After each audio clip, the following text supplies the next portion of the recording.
nós vamos continuar orando. Esse ano nós estamos com o desafio de colocar ar-condicionado nesta igreja. Aí não vai mais importar janela aberta, janela fechada. É importante que vamos estar no frescor, né, aqui dentro. Muito bem, nós vamos aí chamar as crianças, né, para ir às escolinhas. Nossas crianças podem se dirigir ali ao departamento infantil. Enquanto nós, adultos, ficamos aqui, aproveitando, abramos a nossa Bíblia no livro do profeta Joel. Livro do profeta Joel, capítulo de número 1. Livro do profeta Joel, capítulo de número 1. Nós vamos ler alguns versículos aqui. Na verdade, vamos ler todo o capítulo 1, não é? Aleluia. Nós tiramos desse texto o nosso versículo do dia de oração e jejum. Foi tremendo, foi maravilhoso, né? Foi exitoso, foi muito exitoso o dia de hoje. Nós não ficamos em nenhum momento sem pessoas aqui no templo orando, né? Tivemos aqui durante todo o dia, começamos às 6 da manhã, estamos agora encerrando, né, esse dia abençoado, esse dia de busca, esse dia de clamor. Nós vamos colher frutos ainda desse dia, pode crer, pode acreditar, amém? O teu esforço, a tua dedicação no dia de hoje para estar aqui na casa de Deus, certamente não foi em vão. Deus, Ele já nos abençoou com toda a sorte de bênçãos espirituais nas regiões celestes. Muito bem, Joel capítulo de número 1. Joel capítulo de número 1. O verso, vamos começar a ler a partir do versículo 1. Joel capítulo de número 1, a partir do verso 1. Achamos? Diz assim o texto da palavra de Deus, acompanhe comigo a leitura. Na minha tradução, o tema é a carestia causada pelo gafanhoto e pela seca. Palavra do Senhor que foi dirigida a Joel, filho de Petuel. Ouvi isto, vós velhos, e escutai todos os habitantes da terra. Aconteceu isto em vossos dias, ou nos dias de vossos pais? Narrai isto a vossos filhos, e vossos filhos o façam a seus filhos, e os filhos desses a outra geração. O que deixou o gafanhoto cortador, comeu o gafanhoto migrador. O que deixou o migrador, comeu o gafanhoto devorador. O que deixou o devorador, comeu o gafanhoto destruidor. Ébrios, despertai-vos e chorai. Uivai todos os que bebeis vinho, por causa do mosto, porque está ele tirado da vossa boca. Porque veio um povo contra a minha terra, poderoso, inumerável. Os seus dentes são dentes de leão, e ele tem os queixais de uma leoa. Fez de minha vide uma assolação, destroçou a minha figueira, tirou-lhe a casca, que lançou por terra. Os seus sarmentos se fizeram brancos. Lamenta com a virgem que pelo marido da sua mocidade está cingida de pano de saco. Cortada está da casa do Senhor a oferta de manjares e a libação. Os sacerdotes, ministros do Senhor, estão enlutados. O campo está assolado e a terra de luto, porque o cereal está destruído. A vide se secou, as olivas se murcharam. Envergonhai-vos, lavradores, uivai vinhateiros, sobre o trigo e sobre a cevada, porque pereceu a messe do campo. A vide se secou, a figueira se murchou, a romeira também, e a palmeira e a macieira, todas as árvores do campo se secaram, e já não há alegria entre os filhos dos homens. Cingi-vos de panos de saco, lamentai, sacerdotes, uivai, ministros do altar, vinde, ministro de meu Deus, passai a noite vestidos de panos de saco, porque da casa de vosso Deus foi cortada a oferta de manjares e a libação. Promulgai um santo jejum, convocai uma assembleia solene, congregai os anciãos, todos os moradores desta terra, para a casa do Senhor vosso Deus, e clamai ao Senhor. Ah, que dia! Porque o dia do Senhor está perto, e vem como a assolação do Todo-Poderoso. Acaso não está destruído o mantimento diante dos vossos olhos? E da casa do vosso Deus a alegria e o regozijo? A semente mirrou debaixo dos seus torrões. Os celeiros foram assolados, os armazéns derribados, porque se perdeu o cereal. Como geme o gado, as manadas de bois estão sobremodo inquietas, porque não tem pasto. Também os rebanhos de ovelhas estão perecendo. A ti, ó Senhor, clamo, porque o fogo consumiu os pastos do deserto, e a chama abrasou todas as árvores do campo. Também todos os animais do campo bramam suspirantes por ti, porque os rios se secaram e o fogo devorou os pastos do deserto. Senhor nosso Deus e Pai, pedimos a Tua bênção, pedimos que a Tua palavra fale ao nosso coração nesta noite, em nome de Jesus, amém. Pode sentar, queridos. O livro do profeta Joel, ele começa aqui com um quadro devastador, né? Com um quadro de arraso total, né? Aqui o texto fala, na minha tradução, não sei como está na tua, em cima está a carestia causada pelo gafanhoto e pela seca. O profeta aqui ele vai falar de um tempo, né, de uma grande escassez que foi causada por uma praga de gafanhotos, né, que assolou, né, todo o campo. E não apenas isso, ele também aqui cita uma grande seca, né, que tornou a terra improdutiva. E por isso então houve uma grande fome. O povo de Judá, no tempo do profeta Joel, estava sofrendo com esta grande carestia, com essa situação caótica. E o profeta então ele faz uso desse quadro. Veja que ele começa o seu livro relatando o que estava acontecendo ali no seu tempo, né? E ele então ele pinta esse quadro, ele faz uso desse quadro de destruição e miséria que se abateu sobre o povo de Deus para entregar a este povo uma mensagem. Ele tinha uma mensagem da parte de Deus.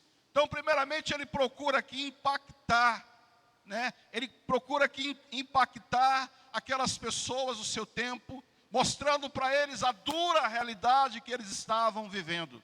E a mensagem que o profeta Joel iria trazer era a respeito da vinda do Senhor, trazendo juízo sobre o seu povo. Ele cita isso aqui. Ele fala de um tempo que o Senhor viria, ou ele chama aqui o dia do Senhor. Interessante que lá em Apocalipse, o apóstolo Paulo também, quando ele fala da segunda vinda de Jesus, né, ele usa o termo dia com letra maiúscula, exatamente fazendo referência à volta de Cristo para julgar, não mais para salvar. O tempo da salvação é este, é o que nós estamos vivendo hoje, querido. Jesus, primeiramente, ele veio para salvar o mundo. Ele veio salvar aquele que se havia perdido. E ele foi à cruz, morreu, ressuscitou, voltou para junto do Pai. E ele prometeu que viria primeiramente para a igreja. Essa primeira vinda de Jesus, né, que não será visível, apenas os salvos no arrebatamento é que o verão, serão arrebatados. E depois ele virá para julgar o mundo. E esse dia, amados, ele se aproxima cada vez mais. Então o profeta aqui, ele fala, ele chama a atenção do povo para a vinda do Senhor, para julgar o seu povo. Mas por que Deus queria julgar o seu povo? Porque o povo de Deus, no tempo do profeta Joel, estava distante, estava afastado dos caminhos de Deus. O povo de Israel estava vivendo fora da presença de Deus. E sempre que acontecia isto, Deus, ele vinha agindo com mão forte, disciplinando, corrigindo o seu povo, buscando chamar a atenção do seu povo. E o que estava acontecendo no tempo do profeta Joel era exatamente isso. Essa carestia provocada pela praga dos gafanhotos e pela seca, tinha o dedo de Deus, tinha a mão de Deus. O profeta, no capítulo de número 2, no versículo 25, quando aqui há promessas de uma restituição daquilo que havia sido consumido pelos gafanhotos, migrador, destruidor e cortador, que ele chama de o meu grande exército que enviei contra vós. Então, deixando claro para nós que a situação que o povo de Judá estava vivendo no tempo do profeta Joel tinha o dedo de Deus, tinha a mão de Deus. Era Deus agindo, era Deus tentando despertar o povo, mostrando o povo que eles precisavam de Deus, que eles precisavam se voltar para o Senhor. Então assim, o profeta então chama o povo, sabendo e dizendo da vinda do Senhor para julgar o seu povo. O profeta então chama o povo aqui ao arrependimento e à obediência a Deus. O profeta aqui, ele então, depois que ele causa um impacto, né, ao povo, mostrando a dura realidade que eles estavam vivendo e vivenciando, a ponto de dizer aí no capítulo 1, o versículo 2, ele fala: ouvi isto, vós velhos. Ele apela para os anciãos, pessoas mais antigas, e ele diz: olha, escutai, todos os habitantes da terra, aconteceu isso, velhos, nos seus dias? Outrora, o que está acontecendo hoje, já aconteceu no tempo de vocês? Certamente a resposta deles foi não, porque era algo inédito, era algo terrível, que o povo de Judá estava vivenciando ali naquele momento. Então, o profeta, diante desse quadro, ele chama o povo ao arrependimento e à obediência a Deus. Então, assim como houve, por meio das pragas, ou da praga dos gafanhotos e da seca, uma terrível devastação, assim também aconteceria no dia do Senhor. Capítulo 2 de Joel, o profeta ainda, ele diz, o versículo 1 a 3, ele fala: tocai a trombeta em Sião, e dai vozes de rebate no meu santo monte. Perturbem-se todos os moradores da terra, porque o dia do Senhor vem e já está próximo. Dia de escuridade e de densas trevas, dias de nuvens e negridão. Como a alva por sobre os montes, assim se difunde um povo grande e poderoso, qual desde o tempo antigo nunca houve e nem depois dele haverá pelos anos adiante, de geração em geração. À frente dele, ele diz ainda no verso 3, vai fogo devorador, atrás chama que abrasa diante dele. A terra é como o jardim do Éden, mas atrás dele um deserto assolado, nada lhe escapa. Ele estava aqui profetizando acerca da invasão dos babilônicos, dos caldeus, que aconteceu, infelizmente. O povo de Judá foi levado cativo. Mas é interessante que no tempo do profeta Joel, diante do que estava acontecendo, ele compara esses gafanhotos, toda aquela situação, com o que aconteceria quando Deus viesse julgar o seu povo. E aí o texto vai nos dizer, quando você lê, que houve arrependimento. Houve busca da parte deste povo quando Joel pregou, e eles impactados com esse julgamento de Deus, no capítulo de número 2, versículo 12, o profeta exorta aquele povo a se converter ao Senhor, e isso de todo o coração, com jejum, choro e com pranto, que eles rasgassem o coração e não as vestes, convertendo-se ao Senhor. Isto aconteceu. E acontecendo, né, este quebrantamento, esta disposição de se voltar para Deus, e aqui eu vejo o avivamento. Avivamento é exatamente isso. Avivamento não é barulho, não é chilique, não é caicai, sabe? Às vezes nós entendemos avivamento como alguma coisa assim, né, que vai nos fazer entrar em êxtase. Isto é o mover de Deus. Isto é algo bom e temos que experimentar. Mas isso não é avivamento. O verdadeiro avivamento nos leva a uma mudança de vida, a um posicionamento. O avivamento nos leva a uma conversão a Deus, nos leva a acender novamente a chama que se apagou no nosso coração. E foi isso que aconteceu no tempo do profeta Joel. O profeta Joel, então, ele clama, ele faz um apelo, ele diz, ora, promulguem um santo jejum, convoquem uma assembleia solene, congregue os líderes, todos os moradores da terra, a casa de Deus, o vosso Deus, e clamai ao Senhor. E o povo se pôs a clamar. O povo se pôs, então, a buscar a Deus. É o que nós precisamos hoje, amados, experimentar na nossa vida. A vinda do Senhor Jesus, ela é iminente. Ela vai acontecer a qualquer momento, a qualquer hora. E esta vinda é para buscar aqueles que estiverem preparados.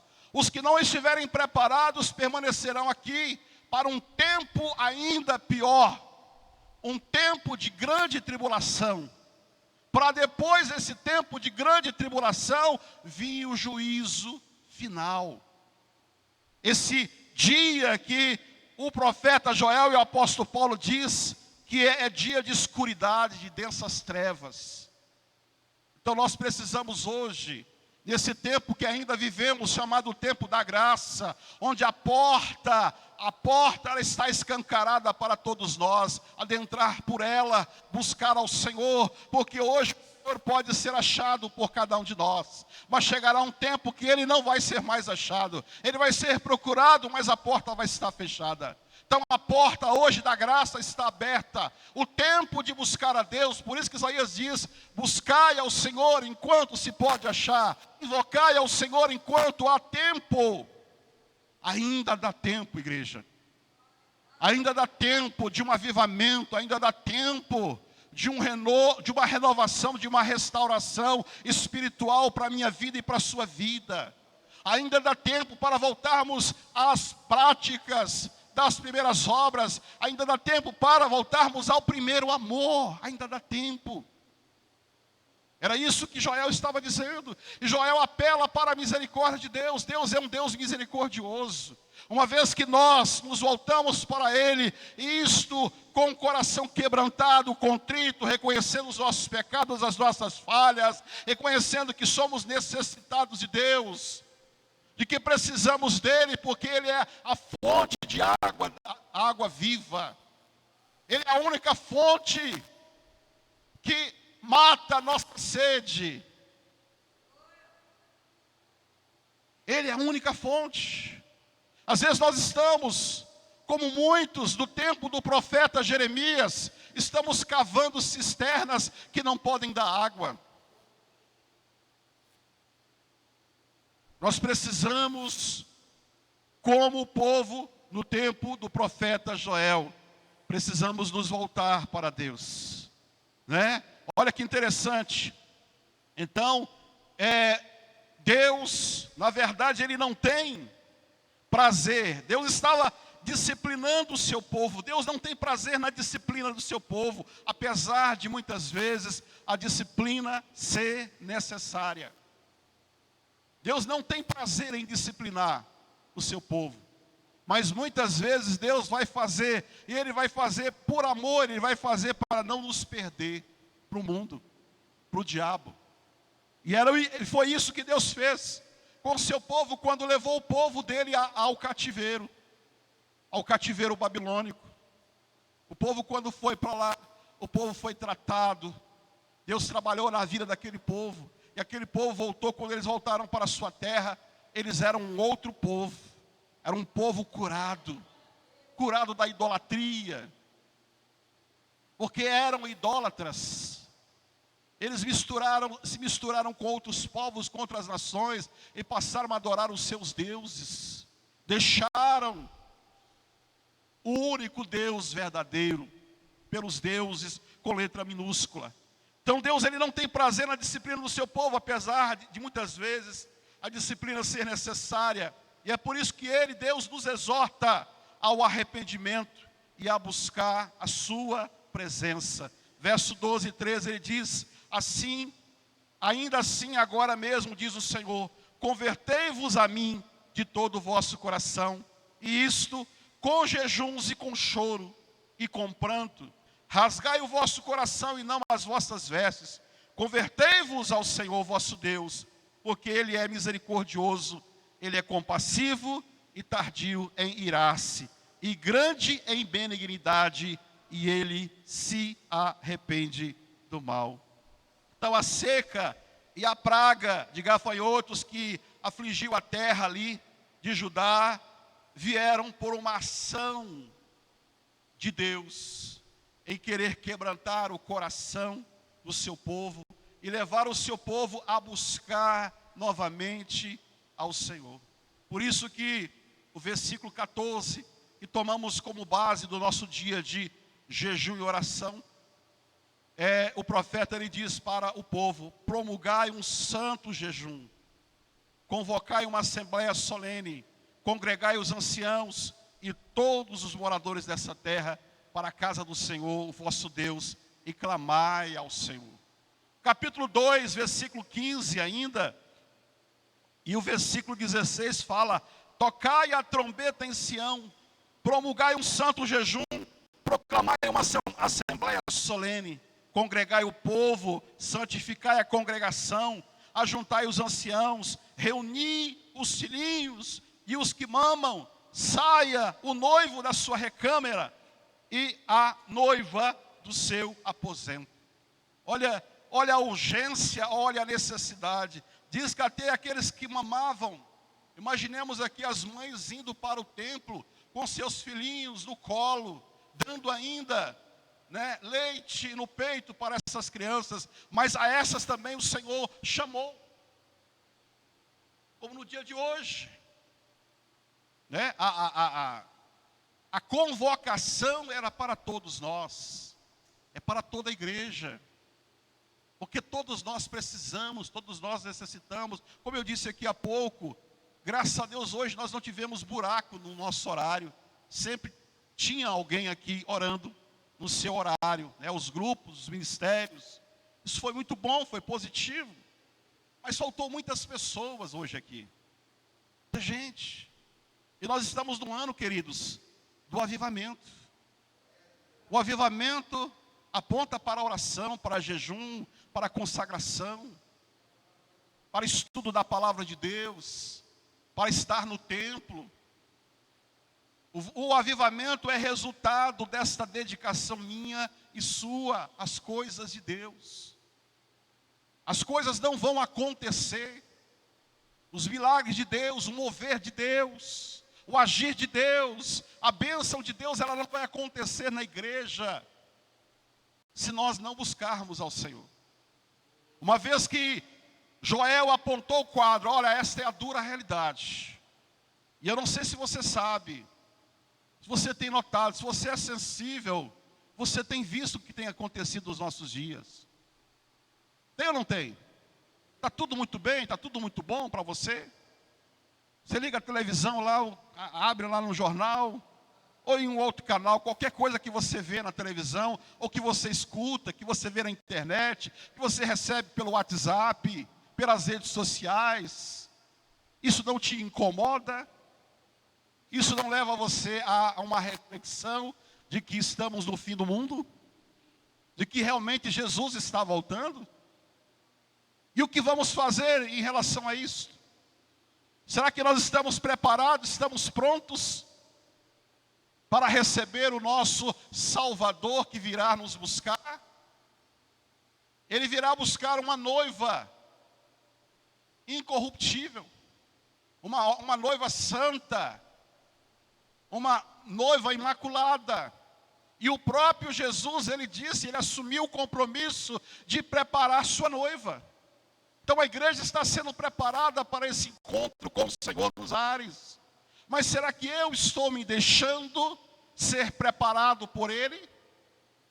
Como que está a minha vida enquanto cristão, enquanto servo de Deus? Veja que Joel aqui aponta, ele mostra, olha, a situação é esta, povo. E vocês não estão preparados, vocês não estão prontos. Ele, o Senhor, está vindo aí. Ele virá para julgar. E é interessante que o julgamento começará primeiramente pela casa de Deus. Às vezes há uma preocupação muito grande da parte nossa em relação ao mundo. Nós falamos, mas pastor, o mundo está horrível, terrível, e Deus não vai fazer nada em relação ao mundo. Vai, no tempo certo. Hoje Deus quer tratar comigo e com você. Ele quer tratar comigo e com a igreja que somos nós. A preocupação primeira de Deus é com a igreja. Porque a igreja vai subir. A igreja vai para o céu. A igreja vai morar com Jesus.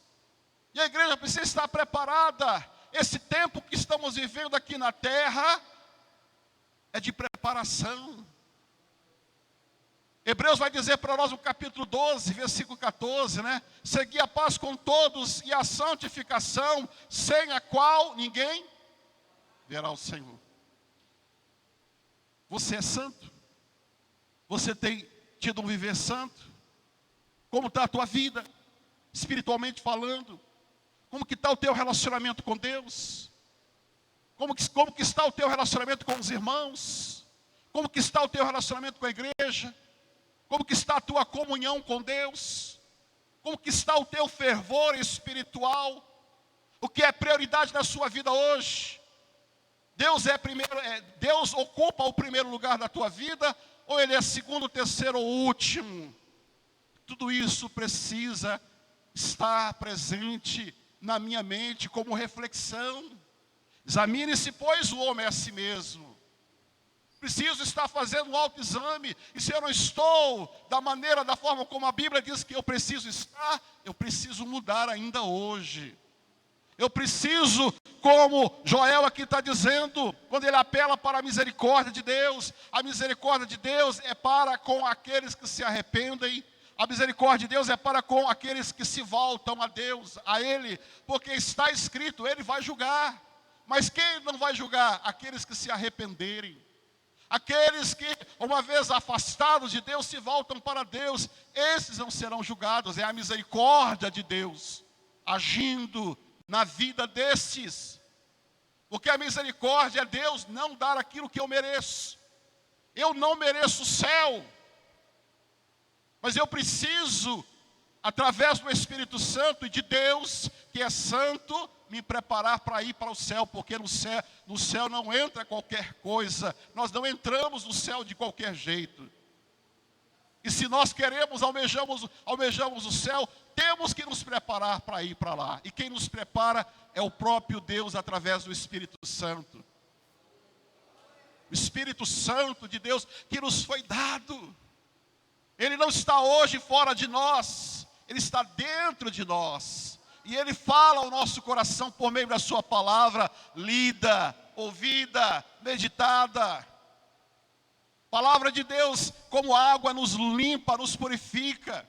O sangue de Jesus derramado na cruz me perdoa, me limpa, me purifica de todos os meus pecados. Então eu preciso me apropriar dessas coisas.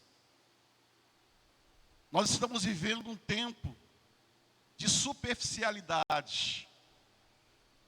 Nós estamos vivendo um tempo de fake news, de engano. E é interessante que quando o texto aqui fala para nós, convertei-vos a mim de todo o vosso coração. Quando fala coração, está falando de inteireza, total, plena, completa. A conversão precisa ser de todo o coração. Não é apenas eu me voltar, virar para Deus, mas eu ir de encontro a Deus. Essa conversão aqui é uma conversão genuína.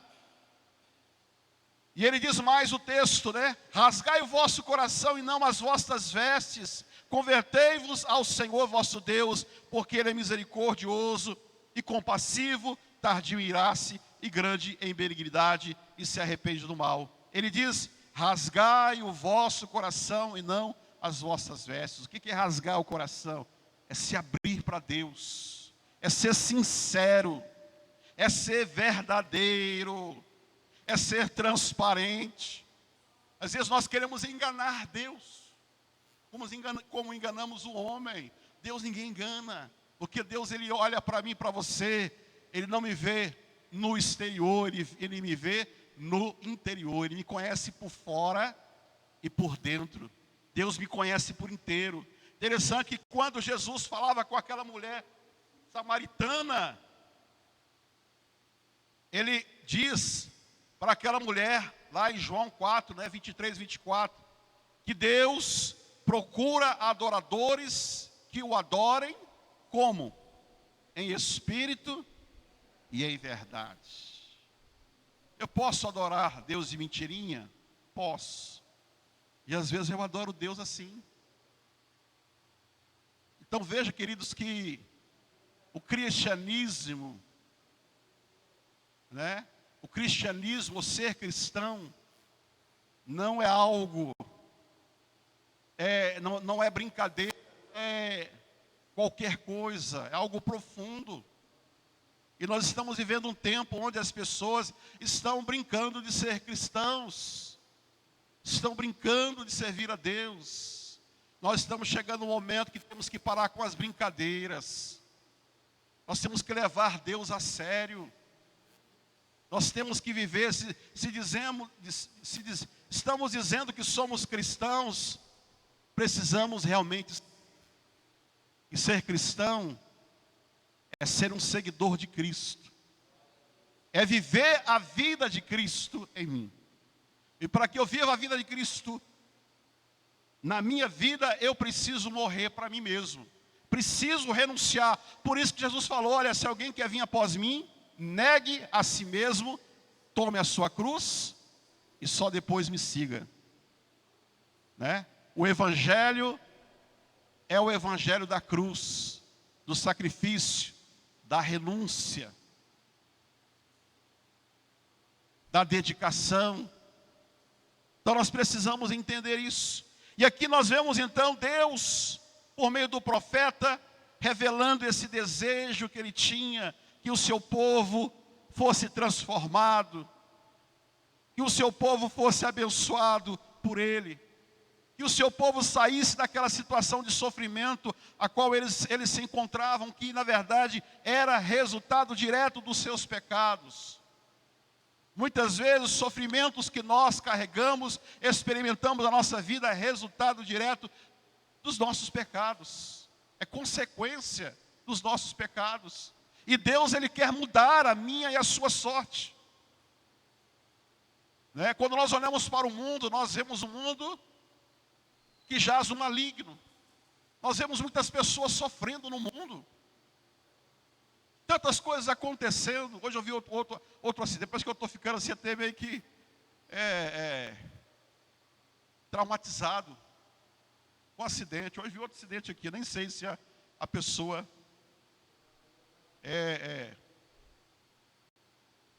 sobreviveu. Tanta coisa acontecendo no mundo. Esta é uma das questões do trânsito, mas as violências, as misérias, tanto sofrimento tem abraçado esse mundo, mas isso é o quê? Isso é resultado de um distanciamento de Deus. Quando nós nos distanciamos de Deus, quando nós abandonamos Deus e praticamos o pecado, a consequência, o resultado é morte, é sofrimento, é miséria. E assim está hoje as pessoas. E infelizmente também isso tem alcançado a igreja. Nós precisamos desse avivamento, amados. Nós precisamos experimentar esse avivamento. Mas para que haja esse avivamento, para que haja esta mudança nas nossas vidas e ao nosso redor, é preciso que nós tomemos posse daquilo que Deus aqui através do profeta Joel está dizendo. É preciso que nós nos convertamos a Deus de todo o coração. É necessário que eu me volte para Deus de todo o coração, com um coração sincero, com um coração verdadeiro, com um coração inteiro. Isso é necessário para que aconteça. E é interessante que isso aconteceu. O povo buscou a Deus. E no versículo de número 18 diz assim, do capítulo 2, então o Senhor se mostrou zeloso da sua terra, compadeceu-se do povo. Olha o que acontece quando nós buscamos a Deus e buscamos de todo o nosso coração. Quando nós nos voltamos para o Senhor. Deus, Ele muda a nossa vida, Ele muda as situações, Ele muda as circunstâncias. Eu tenho dito que, olha, as pessoas têm colocado muitas vezes esperança na política, têm colocado a esperança em homens e mulheres que se candidatam dizendo, olha, eu vou mudar a tua realidade, eu vou mudar o país, eu vou mudar o estado, eu vou mudar a prefeitura. Não, quem muda verdadeiramente o homem é Deus. Quem pode mudar esse mundo é Deus. Mas o mundo quer Deus? As pessoas do mundo querem Deus? Nem todos, alguns querem.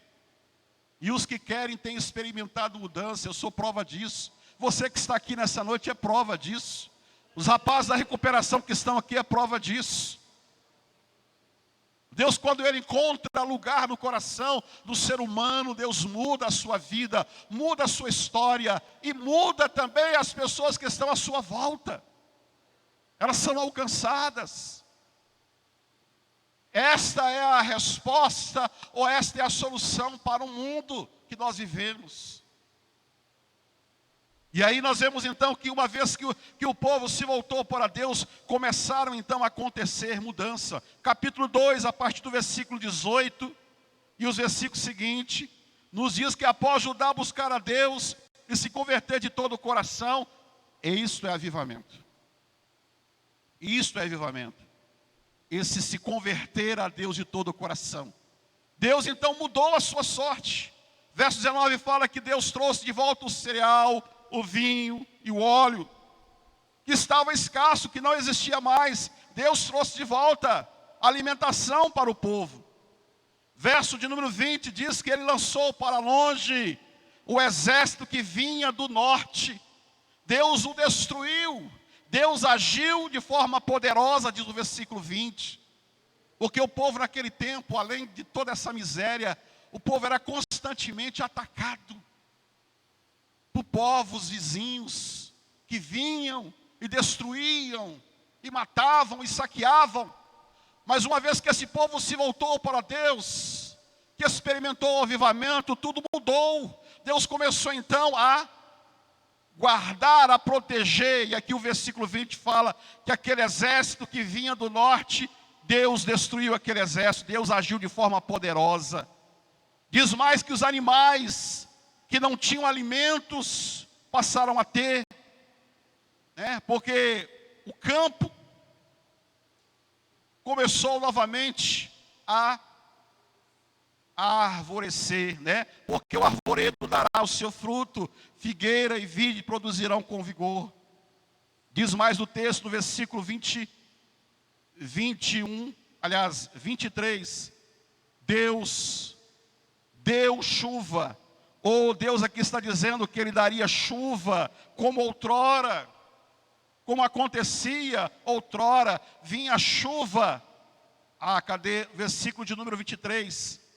Como outrora a chuva temporã e a seródida, a antes e as últimas, as primeiras e as últimas chuvas. Deus mexeu na natureza. Hoje você vê que está tudo desorganizado, né? Tem lugar que chove muito, outro lugar não chove nada. Tem lugar que é enchente, outro lugar que o chão, o solo, está todo rachado porque não chove há muito tempo. Está tudo mudado. Terremoto, guerra, tudo isso é consequência dos atos pecaminosos do ser humano.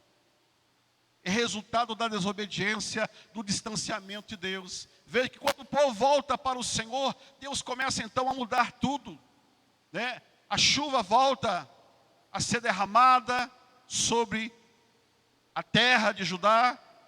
Versículo 24 a 26 fala de fartura e restituição daquilo que os gafanhotos, devorador, migrador, destruidor, havia tirado deles, Deus restitui tudo.